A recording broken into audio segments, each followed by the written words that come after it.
नमस्कार साथियों, हमारा आज का विषय है सिंगोल। 24 मई 2023 को केंद्रीय गृह मंत्री अमित शाह जी ने जो नई संसद के उद्घाटन के संबंध में प्रेस कॉन्फ्रेंस की, उसमें बहुत सारी बातें बताई। उसमें जो सबसे चौंकाने वाली बात और सबसे ज़्यादा रहस्य का उद्घाटन करने वाली बात थी वो थी सेंगोल। सेंगोल को आप मोटे तौर पर एक राजदंड के रूप में ले सकते हैं। सेंगोल का जो शाब्दिक अर्थ है वो संस्कृत में शंकु से लिया गया बताया है। शंकु शंख से बना है। शंख हमारी सांस्कृतिक परंपरा, हमारी धार्मिक परंपरा में एक बहुत ही महत्वपूर्ण पवित्र प्रतीक चिन्ह के रूप में है। यह हमारी आध्यात्म का प्रतीक है, हमारी संपन्नता का प्रतीक है और हमारी संप्रभुता का भी प्रतीक है। महाभारत काल में हम देखते हैं कि श्री कृष्ण जी के हाथों में शंख रहता है। इसके साथ ही साथ हमारे पूजा विधान में कहीं भी पूरे भारत में शंख का बहुत महत्वपूर्ण है। सभी तरह की पूजाओं में शंख को बजाना उत्तम माना जाता है। सुबह शाम घर में बजाने से भी इसके बहुत अच्छे प्रभाव बताए जाते हैं।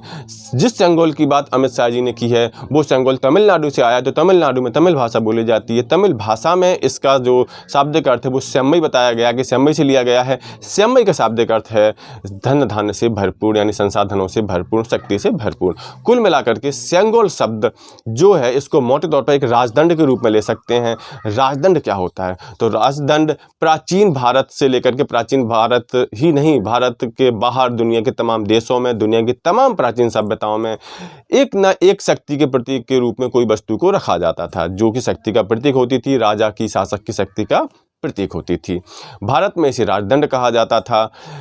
प्राचीन भारत में या लगभग 322 ईसा पूर्व में शुरू हुए मौर्य साम्राज्य में भी इसका हमें उल्लेख मिलता है। उसके बाद गुप्त वंश में भी हमें इसका उल्लेख मिलता है। सातवाहनों के समय भी हमें राजदंड का उल्लेख मिलता है। यहाँ तक कि दक्षिण भारत में जो सबसे विशाल साम्राज्य रहा है चोल वंश, जो लगभग 800 वर्षों तक रहा है, उसमें भी हमें इसका उल्लेख मिलता है।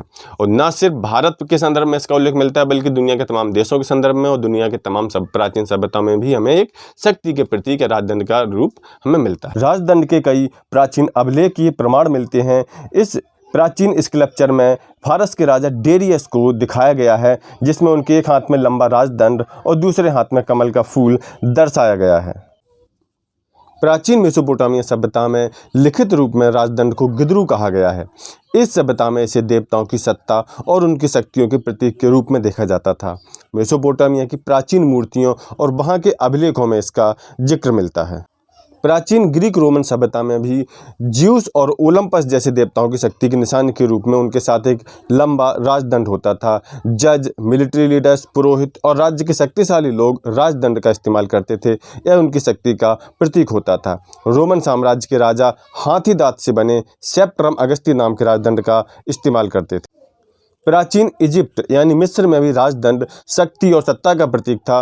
वाज नाम के राजदंड का उल्लेख वहां के अभिलेखों में मिलता है। 1661 में चार्ल्स द्वितीय के राज्याभिषेक के लिए इंग्लैंड की रानी का सॉवरेंस और बनाया गया था। यह 362 साल बाद आज भी राज्याभिषेक के समय नए राजा या रानी को दिया जाता है। यह एक सोने से बना व्रत है जिस पर एक क्रॉस चढ़ा होता है और जो सम्राट को याद दिलाता है उनकी शक्ति भगवान से ली गई है। पिछले साल 2022 में एलिजाबेथ द्वितीय की मृत्यु के बाद चार्ल्स तृतीय को जब राजा बनाया गया तो उनको यह दंड सौंपा गया था। राजदंड क्या काम करता था? तो राजदंड राजा की शक्ति का प्रतीक हुआ करता था। देखिए, जो राजा होता था वो उस जो जनता होती थी वो व्यक्ति को राजा नहीं मानती थी बल्कि वो एक शक्ति के प्रतीक के धारक को राजा मानती थी। प्राचीन समय में राजा की शक्ति का जो स्रोत होता था वो ईश्वर का वरदान माना जाता था। अर्थात ऐसा माना जाता था कि जो व्यक्ति राजा बना है उसको ईश्वर की आज्ञा प्राप्त है और ये आज्ञा एक दंड में निहित होती थी। यही वजह है कि जो पुराना राजा होता था वो अपने उत्तराधिकारियों को या जिसको भी नया राजा बनता था उसको वो नया दंड सौंपा जाता था। अगर पुराने राजा की मृत्यु हो जाती थी तो उस साम्राज्य के जो भी धर्मगुरु होते थे, राजगुरु या पुरोहित जो कोई होते थे, वो नए राजा को राजदंड सौंपा करते थे। क्यों? क्योंकि उस राज्य का जो धार्मिक विधान है या उसमें जो शक्ति का प्रतीक है वो कोई भी व्यक्ति सिंहासन पर बैठ करके धारण नहीं कर सकता था जब तक कि उस राज्य का राजदंड कोई व्यक्ति धारण ना कर ले और जनता उसको स्वीकार ना कर ले। उसको समारोह पूर्वक किया जाता था और जनता की स्वीकृति मिलती थी कि हमारे राज्य का राजदंड इस व्यक्ति के पास है, अभी हमारा राजा है। ऐसा एक बहुत बड़ा उल्लेख मिलता है बंगाल में, जब एक बहुत ही साधारण से चरवाहे व्यक्ति गोपाल को बंगाल जैसे विशाल साम्राज्य में, जहां उस समय शासक बहुत ही ज़्यादा निकृष्ट शासक थे, अराजकता फैली थी, जनता एक साधारण से व्यक्ति गोपाल को पकड़ करके, एक चरवाहे को पकड़ करके बंगाल का राजा बना देते हैं, उसके हाथ में राजदंड थमा देते हैं। और फिर वही गोपाल बंगाल के सबसे ऐतिहासिक और बहुत शक्तिशाली साम्राज्य पाल वंश का संस्थापक बनता है। तो ये तो थी राजतंत्र की शक्ति। भारत से लेकर दुनिया के तमाम देशों में आपने इनकी जानकारी प्राप्त कर ली है। अब बात करते हैं इस सेंगोल की, जिसके बारे में चर्चा की है केंद्रीय गृह मंत्री हमारे अमित शाह जी ने।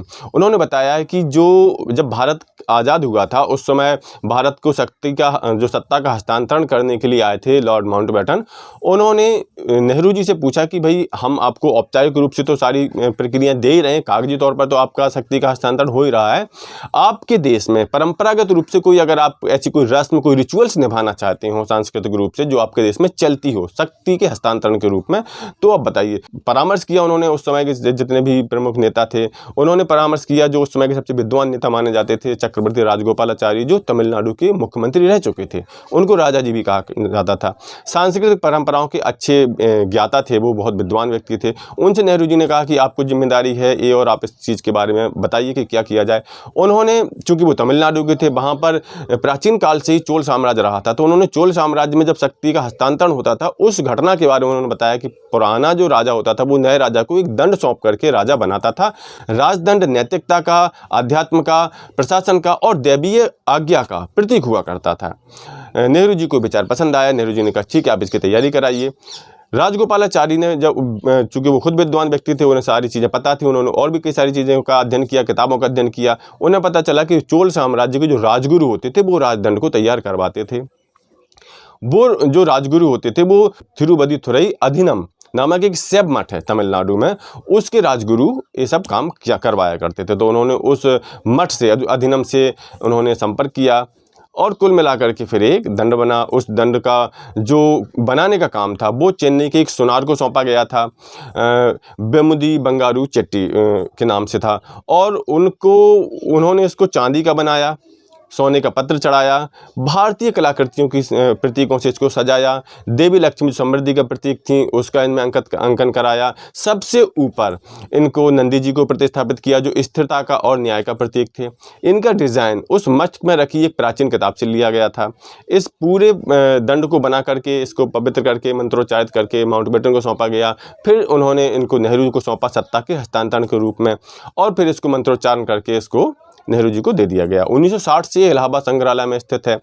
1978 में कांची मठ के शंकराचार्य ने अपनी आत्मकथा में इसका उल्लेख किया, और उस समय तमिलनाडु या दक्षिण भारत के बहुत अखबारों ने इसके बारे में उल्लेख किया। तब से लगातार इसका उल्लेख चला आ रहा है। जब मोदी जी को इसके बारे में पता चला, हमारे प्रधानमंत्री जी को, तो उन्होंने इसको नई संसद में रखने का निर्णय लिया, जो कि अब इसमें स्थापित कराया जाएगा।